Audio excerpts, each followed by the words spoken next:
Assalamualaikum warahmatullahi wabarakatuh. Salam presisi.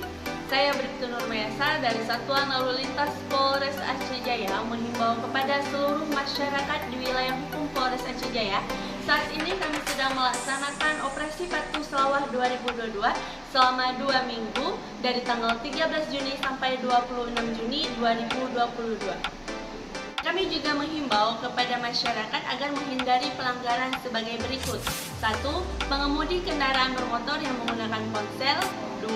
Pengemudi kendaraan bermotor yang masih di bawah umur. 3. Berboncengan lebih dari 1 orang. 4. Tidak menggunakan helm SNI dan safety belt. 5. Mengemudikan kendaraan bermotor dalam pengaruh alkohol. 6. Melawan arus. Dan ke-7 yaitu knalpot brong. Mengharapkan kepada masyarakat agar selalu tertib dalam berlalu lintas. Tertib lalu lintas menyelamatkan anak bangsa. Salam presisi. Wassalamualaikum warahmatullahi wabarakatuh.